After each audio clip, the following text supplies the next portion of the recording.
Holding grudges is unhealthy. Yes, so if you don't like accountability, if you don't like vulnerability, if you don't like to be told the truth, this video is not going to be for you. So I'll give you a couple seconds. And if it is, welcome or welcome back. It's your favorite mental health specialist, Ty Guidance. And that's what we're going to be talking and unpacking today. So grab a pen, a paper, a journal, a notebook, your index card, markers, Sharpie, crayons. Take your notes, grab your water, get you something to snack on because it's a lot that needs to be said. Holding grudges is unhealthy. It is.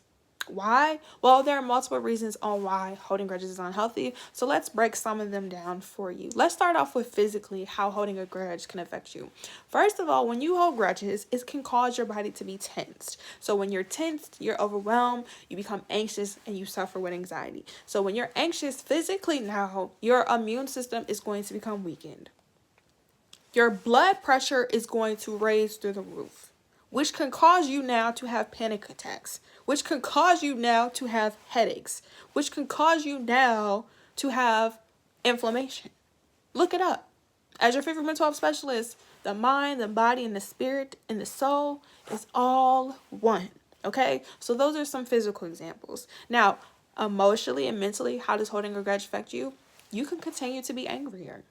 It can cause you to be depressed. It can cause you to feel lonely. It can cause loneliness. It can cause you to feel empty.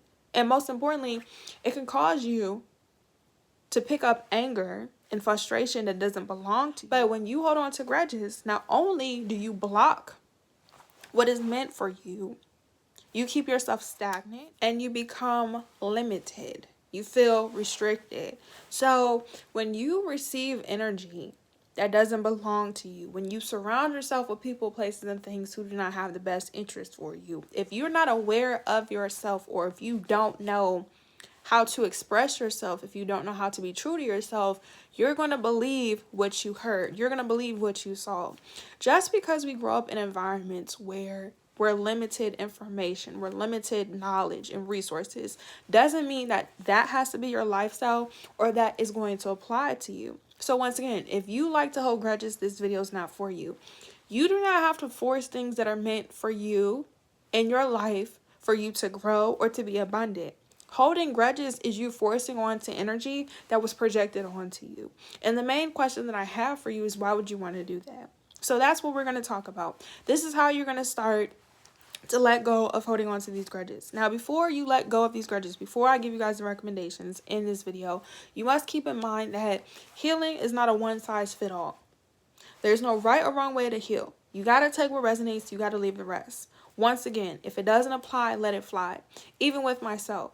Just because people give you advice, just because people inform you, with certain information, doesn't mean it may work for you or that it is. You'll know if it's for you because you know how it makes you feel. So always keep that in mind when you watch any of these videos or anything online, or you're having conversations with people. And most importantly, if you like to understand perspective, if you want to further and be open-minded, ask questions. If you guys have questions, feel free to ask questions. Anybody who is teaching you something or displaying something to you should be able to elaborate on what it is that you're asking, if your intentions are genuine. Now, of course, people are not going to run in circles and repeat themselves. I'm not going to repeat myself. If it's not for you, it's not for you. But if it is, people are going to be willing to be patient with you. Okay? And that goes with relationships and everything else. So the first recommendation, in order for you to stop letting go of these grudges, is to identify what caused these grudges. Where did the grudges stem from? Where did they come from? So in the comment section, or out loud, or in your pen and paper that I told you in the beginning of this video to get, write down what has happened to you in order for you to feel a grudge. So for example, trigger warning. Let's just say you were touched on inappropriately at the age of 5 and you didn't know any better. Let's just say you were in poverty at the age of 9. Let's just say that you got beaten up at the age of 7. Let's just say that you got fired at your job at 16. Let's just say that you grew up with narcissistic and toxic family members and they abused you mentally, emotionally, and mentally, and physically. I'm not editing this video.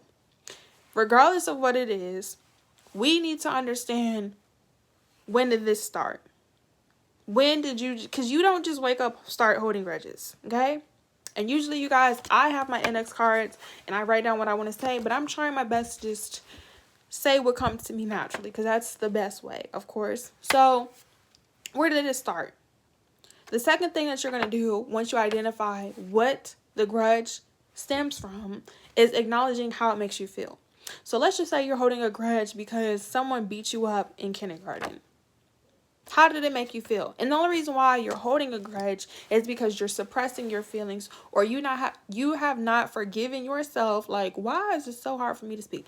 You have not forgiven yourself, and I'm not going to edit this video. It's Friday. I don't know what's going on in the air, but nobody got time for it. When you suppress your feelings and you don't express how you feel, or let's just say you got beat up and you told somebody and they don't believe in you, that could cause a lot of fear. That could cause a lot of doubt. And most importantly, that could cause a lot of insecurities that lower your self-esteem. So the reason why most people are holding on to grudges is because their feelings have been suppressed, they have low self-esteem, or they feel afraid. You should never be afraid or embarrassed to talk about what you've gone through, because one, nobody else is you, and two, nobody else knows how you feel. There are a lot of things that I went through that eventually I have no mind talking about. Why? Because it's my life. And a lot of people like to say, whatever you say will be used against you. Nobody can use any information that I went through, regardless if they watched me or put me through those situations, against me, because I know how I felt. I'm not embarrassed or ashamed. You only feel embarrassed and ashamed when you feel embarrassed and ashamed. Why would I be embarrassed about being touched on at 7 and 6 years old when I didn't know that was right or wrong? Same thing goes with you. And as grown adults, everybody has skeletons in their closet. Now, it's not to compare and to say everyone's perfect or right or wrong or what is, but majority of the people have been through some type of abuse. The majority of people have been through some type of suffering. Some people just don't want to talk about it. And the people that make you feel bad have the most skeletons in the closet. And as your favorite mental health specialist, as a businesswoman, as just a person who is publicly out there, I'm not afraid of nobody.